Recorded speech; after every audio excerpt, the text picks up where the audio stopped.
Hello everyone! So after I posted my 10.0 tier list, or 10.0, 11.1 tier list, I had quite a lot more requests than I thought for a specials tier list. I didn't think it would be too important to do, but by popular request, I guess we're going to talk about it. I'll be working my way from top down on this tier list, so let's start with some of the obvious stuff and get it out of the way first. Tacticooler is a staple of the meta that has become a necessity. We haven't seen cooler lists be anywhere close to doing well for over a year now. It is pretty much just a staple that a cooler is required in comps past a certain point. It's pretty hard to argue with that, and while I think the next special could be argued as better than it for one reason, at the end of the day, I really can't argue with the special that is basically always going to be present in every single comp past a certain level of play. Next up would be Booyah Bomb. Booyah Bomb is an incredibly powerful and flexible special. The one claim that I think it has to fame over Tacticooler is the fact that you can run double of it much more easily. Double Booyah with stuff like Forge and S-Blast, for example, is incredibly powerful. The special just has the most flexibility out of anything. It's good as a panic tool, it paints very effectively, it gives you a lot of sustain, and it can stall for a long period of time with how much you can hold it in the air. There is incredibly limited weaknesses with this special, and it is clearly a little bit overtuned right now. The direction to make it faster was great, but it was done in a way to where it's a little bit too free, and that's been obvious for quite some time now. Speaking of overtuned specials, we have Strike. This one's been made a tiny bit weaker due to the fact that it's stuck in human form all the time, which does make it a bit of an easier target in this era. That said, it's one of the best specials at shredding objects. The insta-cap on zone is especially dumb now that we've fixed Reef Slider cheese, and this sticks out even more than it already did. And it's just incredibly fast and easy to use to some degree. It's very quick to get out, and it's very simple to find value. You can't use it if you're up close on a fighting weapon, which does sometimes affect things like Bucket, but overall is a very minuscule weakness. Strike is a very simple and very easy special, and if it wasn't clear, I'm not a big fan of these two at the very top.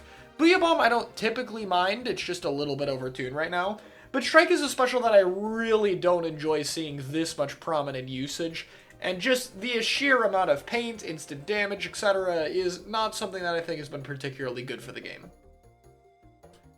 Moving a tier down, it becomes a little bit harder to rank these specials, but I still think I do have an order for these next three. First up is the Big Bubbler. I would say the Big Bubbler goes here because it really depends on other specials to counter it a lot of the time. Some of the best weapons with it, like Mint Decavitator and Roller, are almost impossible to challenge on the inside of the bubble. Being able to give regroups and jump to teammates are incredibly powerful, and it serves as a counter to a lot of other specials. Even things like Hammer have to use short-range rush mode, for instance. It does suffer when it's, fighting the two specials directly above it, and its positioning in order to set up is a little bit more tight, but that's really about it.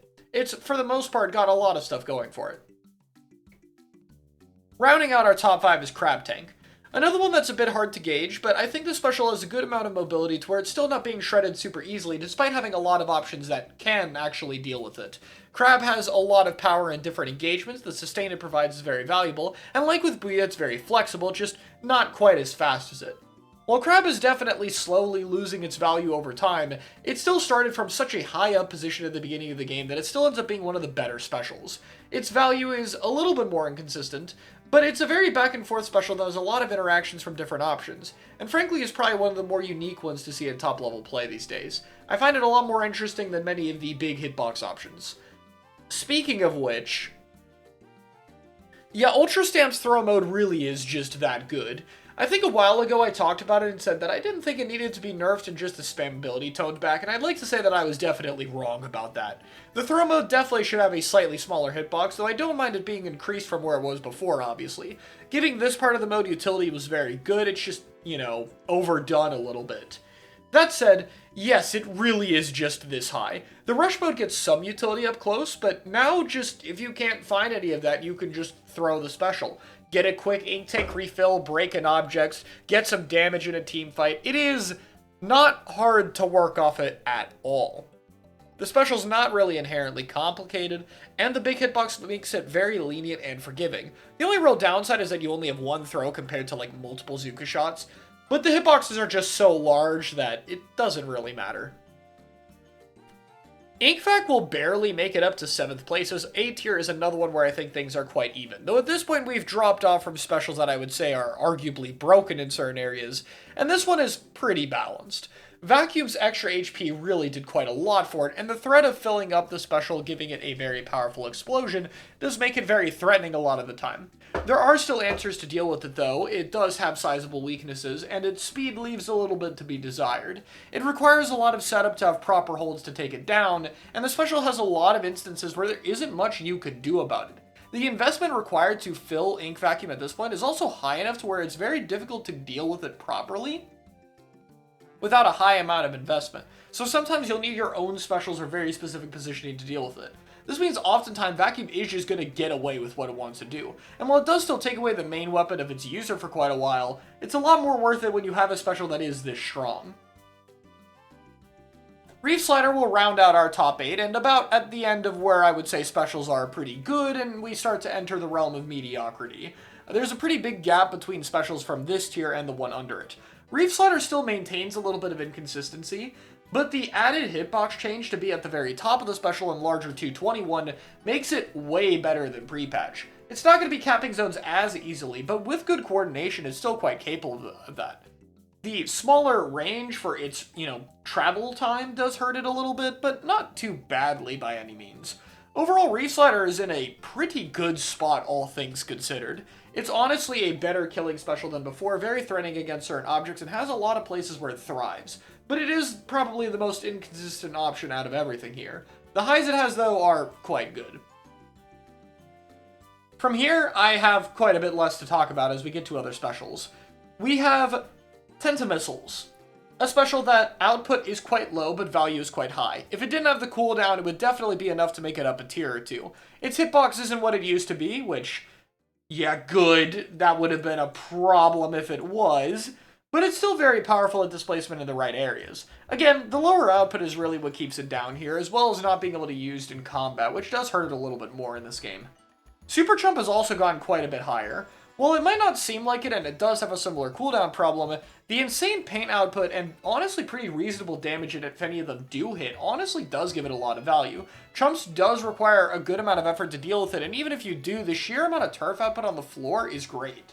The thing this special does better than any others, though, is just how fast it is. It is basically instant to get your weapon back, which is great for keeping uptime on weapons like Inkline Stringer.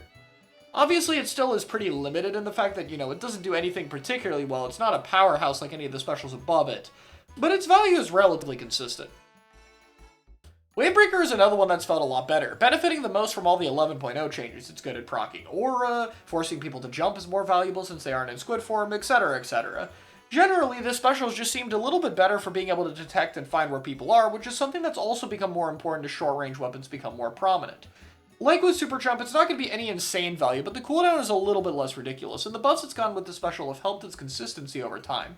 Realistically, Wavebreaker is never going to be that bad value. It's pretty good at finding people near it with its initial mark, and it's going to have consistent value that will at least annoy enemy players and do some decent damage to smaller objects it might hit. But overall, it's not going to do anything super crazy. The other two specials in this tier really just are kind of inconsistent. Zuka and Triple Splashdown both have moments where they can find some pretty incredible value, but there will also be a lot of times they do almost nothing. It's kind of hard to balance it out because when these specials do have big value, it's arguable that they could be as valuable as the specials above them in higher tiers. However, they just don't hit that value consistently, and a bad Zuka or Splashdown can be very punishing. Usually this requires the weapons being attached to something just really broken, such as Blaster, to where the special's value isn't really going to be too dependent on the special itself, and you can fall back on the main weapon to some degree. So, I feel like this is a fair placement for both of these. I'd say that Zuka has a little bit more utility, while Splashdown is a little bit more consistent in ease of use, since it is just kind of go in and pop it, and you'll probably get some value out of it, as well as the ability to paint certain options like zones. Next up is C tier. Past tier, we start to get specials that have a lot less value, to say the least. Inkstorm is barely going to make the top of this list instead of making it at the bottom of B. I debated it quite a lot, but realistically, I just don't see Inkstorm as powerful as any of these specials. I think that both Chump and Wavebreaker just tend to have a little bit more consistent value. Wavebreaker's location utility and Chump's paint output both dwarf what Rain can do. Rain's damage is okay, but it's not really super easy to work off of compared to one hit from any of these other options. The sustain Rain provides is also pretty hard to take advantage of, admittedly, And while the paint is very solid, it does come with a similar cooldown to other options, while not being as fast to use as something like Super Chump. Realistically, maybe I'm being a little unfair, and it does actually deserve to belong up here, but I think I'm actually going to put it down here. I think the passive value is just a little bit less than the other options here that are quick to use. And honestly, if Rain was really a little bit better, I feel like we'd be seeing it at least some of the weapons that it's on.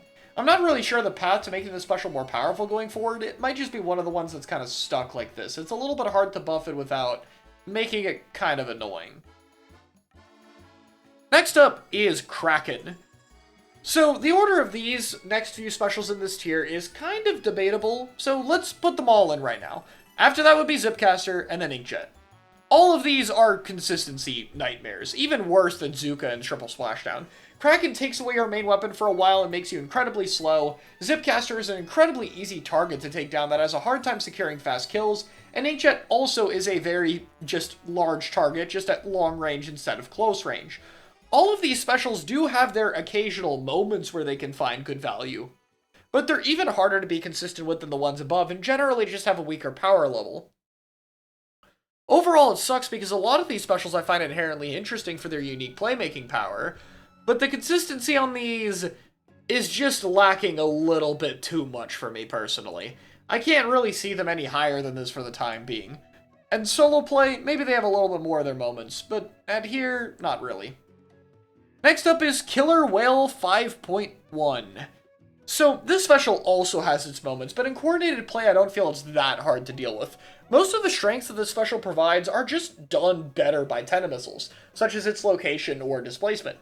It's also a little jank and inconsistent to use at times, and just doesn't particularly seem that strong.